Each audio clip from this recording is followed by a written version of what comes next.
Have you ever watched the truth walk into a room and change the air, not with a bang, not with anger, but with a silence so powerful it made those in charge forget how to breathe? If you've ever wondered what it looks like when justice finally finds her voice, after years of being silenced, stay close, friend. Because this story, it's not one you hear every day. It's the kind you feel in your bones.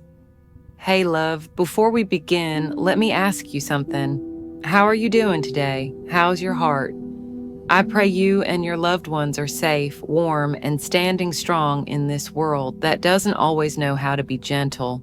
Because where I'm about to take you is a courtroom where silence was used like a weapon until someone stood up and flipped the whole thing on its head. My name is Lena Whitmore. I'm nobody famous, just a Black woman in her early 60s, a mother, a retired public school secretary, a believer in good people, even when the system isn't always good back. I got called for jury duty thinking it'd be boring. Paperwork, testimony, go home. But the moment I saw Jeremiah Knox wheeled into that courtroom, I knew something wasn't right. They said he was a thief, that he lied to the government, took what didn't belong to him. But when I looked at him, quiet, still, face unreadable, it didn't feel like guilt. It felt like something else, like a man carrying a truth too dangerous to speak. And at the front of that courtroom, sitting high and mighty like he ran the world, was Judge Emery Vaughn. A man so sure of his own authority, he didn't even bother hiding the verdict on his face.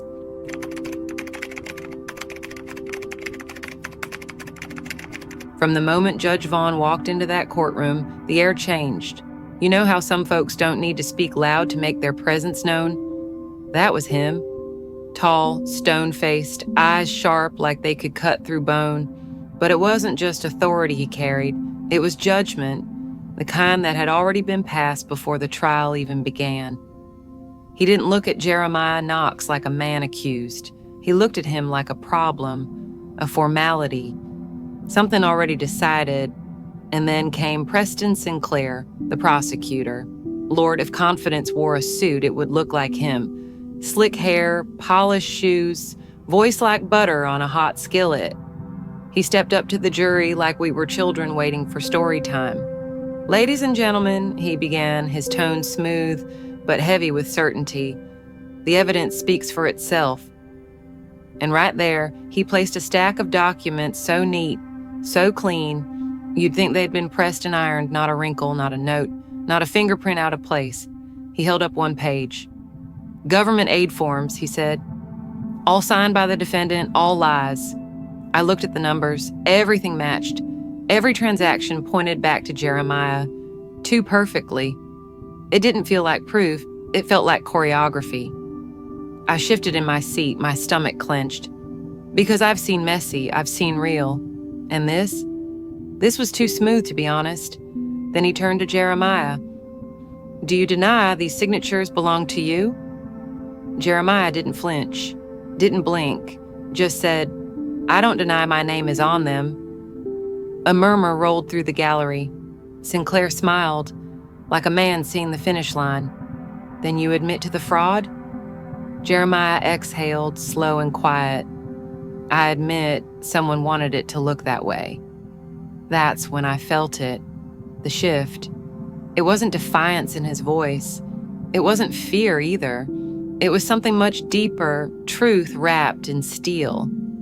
Judge Vaughn leaned forward, tapping his bench like a man settling in for a show. Let me get this straight, he said, dragging each word, savoring it. You're saying these signed, fingerprinted, verified government documents were faked? Jeremiah didn't blink. That's exactly what I'm saying. Silence dropped over the room like a curtain. And for the first time, I started wondering, what if he's right? What if the whole thing, the evidence, the timing, the look in Vaughn's eye, was all a setup?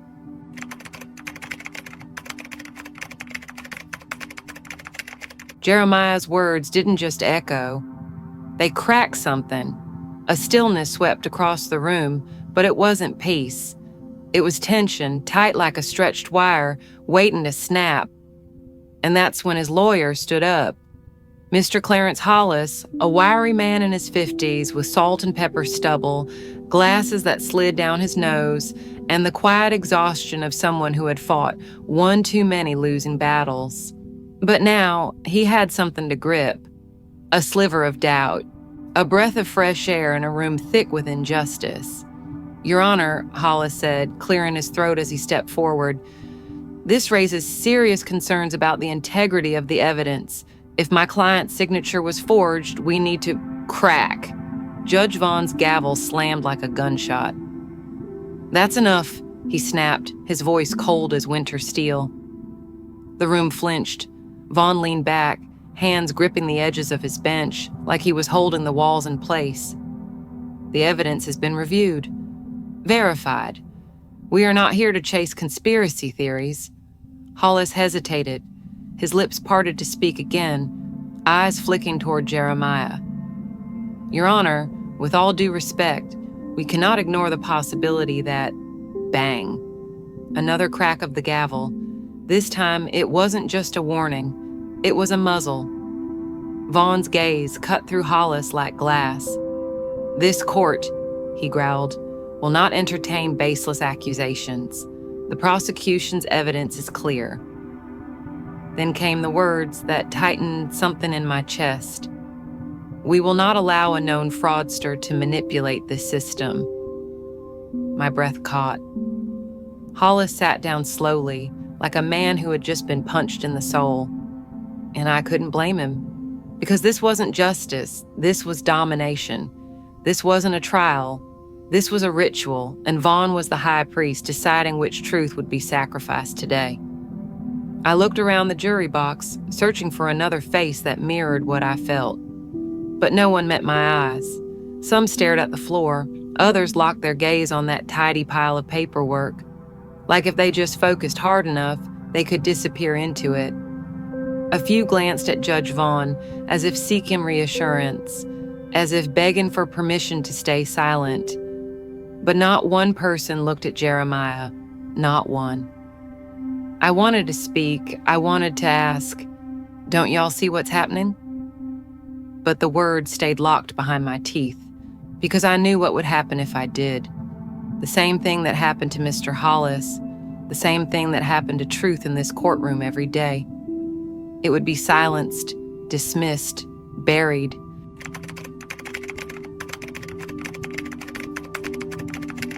The silence that followed Judge Vaughn's dismissal wasn't peace. It was pressure, heavy, like trying to breathe through a wet blanket. I gripped the armrest of my seat a little too tightly, my knuckles pale, heart thumping steady but low, like a warning drum only I could hear. Something was off, not just with the case, with the entire room. It was like we were all pretending not to see the same fire spreading across the walls. I turned, hoping, just hoping, that someone, anyone on the jury felt it too.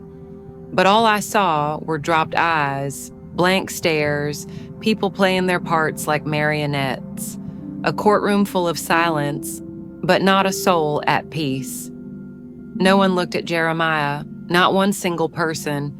It was as if he had vanished, like they had erased his humanity with one flick of the judge's wrist. And then he spoke in a voice like steady stone, calm and level. "I am not guilty. Those documents were fabricated." His words didn't shout. They didn't beg. They simply existed, firm, unwavering, like granite rising out of the sand. A few people in the gallery scoffed under their breath.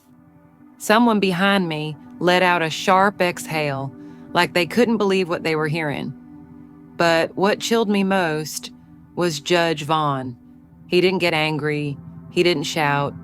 He smiled, not kindly, not warmly. No, it was the smile of a man who thought he was watching a child play dress-up. Amused, dismissive. Vaughn leaned forward on his elbows, tapping two fingers gently on the polished bench. "Fabricated," he repeated like he was tasting the word. He let out a dry chuckle and shook his head. That's an interesting choice, Mr. Knox. His voice curled with sarcasm, thick and condescending. So let me get this straight. He gestured lazily to the stack of perfectly arranged documents. You're telling us that these official records, signed, fingerprinted, validated, were planted. He turned to the jury, eyebrows raised, fishing for someone, anyone, to laugh with him. But no one did. Jeremiah didn't flinch, didn't blink, didn't back down. Yes, he said. That's exactly what I'm saying. The room rippled, whispers, shifting chairs, wide eyes. I saw Prosecutor Sinclair adjust his tie, suddenly too tight around his neck. Vaughn, though, he exhaled through his nose, shook his head like a disappointed teacher watching a foolish student. He stared down at Jeremiah and said, "Do you really think you can outsmart the system? That you, of all people, can manipulate justice and walk away?" That moment, that line, that's when I knew. Vaughn wasn't just delivering a verdict. He was delivering a message, and Jeremiah, still, calm, unbothered, wasn't just standing trial. He was standing in resistance to something much bigger than a courtroom.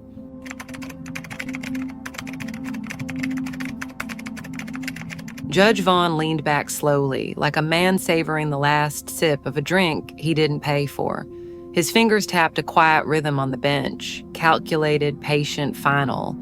Then his eyes swept across the jury box, just long enough to remind us who was really in control.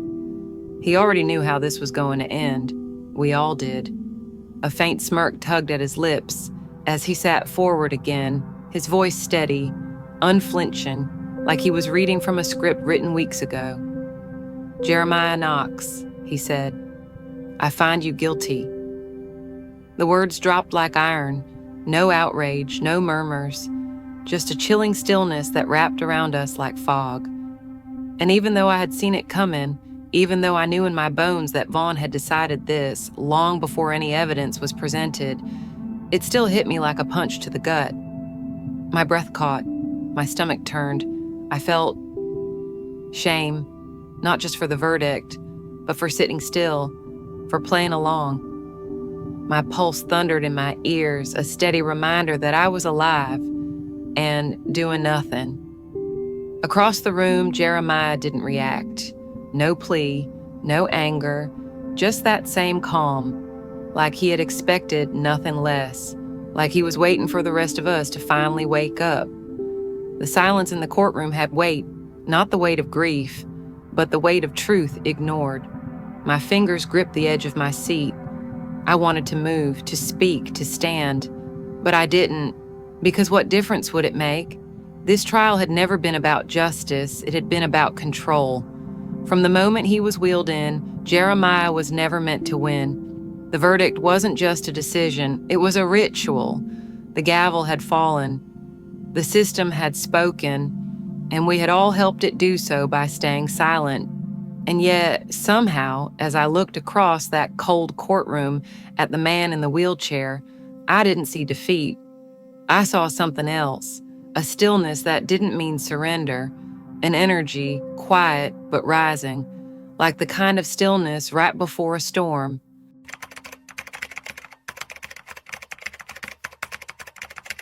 The silence after the verdict stretched, so long I could hear my own heartbeat, steady, relentless.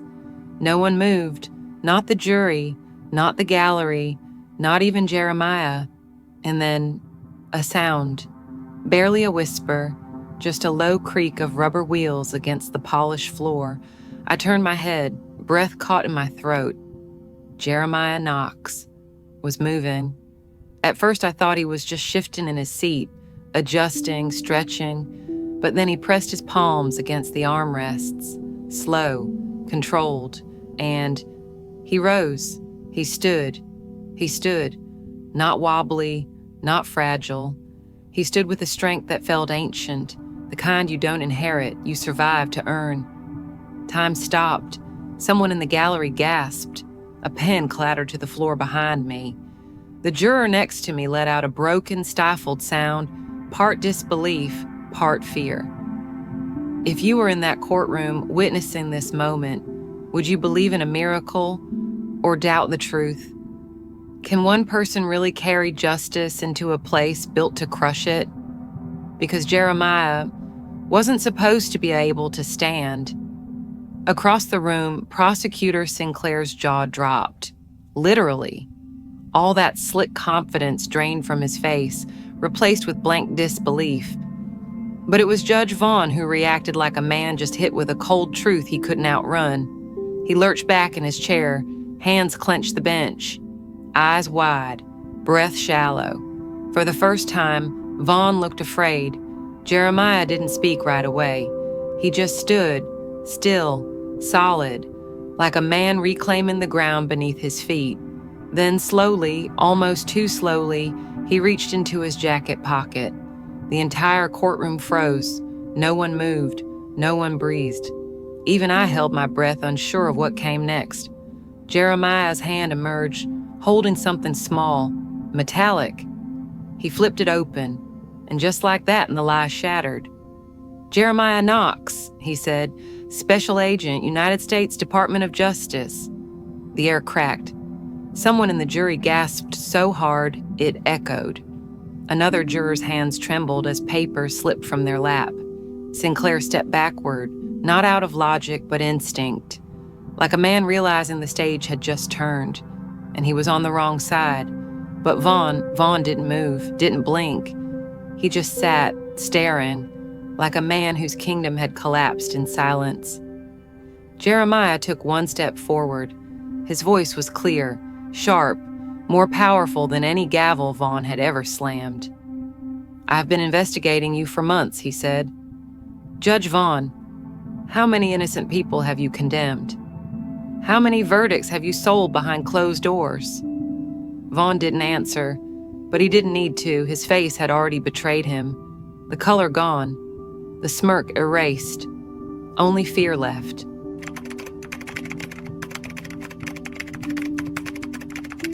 For a moment, time stood still. Judge Vaughn didn't speak, didn't blink, didn't even breathe, it seemed. He just stared, like a man who'd opened a locked door and found judgment waiting inside. Jeremiah Knox's badge still glinted in the light, held firm in his hand like a torch.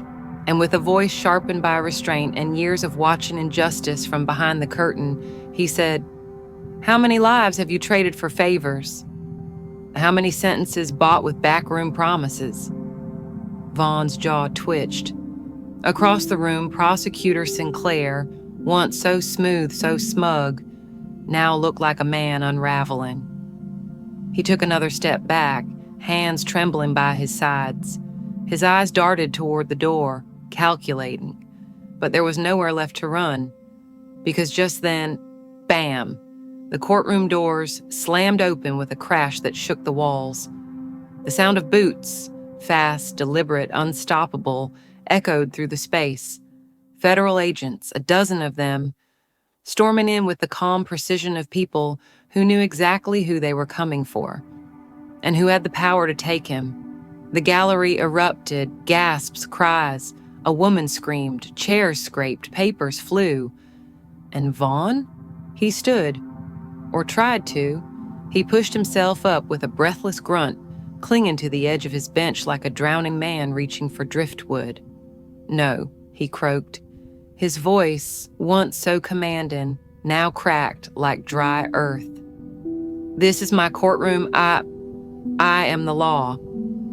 But his words had lost their weight, and as the agents closed in, Vaughn didn't look like a judge anymore. He looked like a man exposed, small, cornered. Sinclair moved to the side, slipping behind a pillar like a ghost trying to disappear. But all eyes were on Vaughn. He lunged forward suddenly, one last act of desperation, arms reaching out like he could pull the truth back into hiding. But the agents didn't flinch. Two of them grabbed him, hard, clean, click. The cuffs locked around his wrists. Cold, final. Vaughn thrashed, his face twisted with fury, disbelief, the loss of power cutting through him like a blade.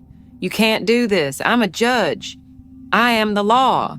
But the gavel wasn't in his hand anymore, and his voice no longer held sway, because for the first time, he wasn't the one deciding fate. As they dragged him toward the door, the silence in the room returned, but this time it wasn't fear, it was relief. A release, a collective exhale none of us had dared take until now. I looked around the room, at the jurors, at the spectators. We'd all been trapped under Vaughn's grip, too scared to speak, too afraid to even think freely. But now we looked at one another like survivors, and then from somewhere behind me, a whisper, "It's over."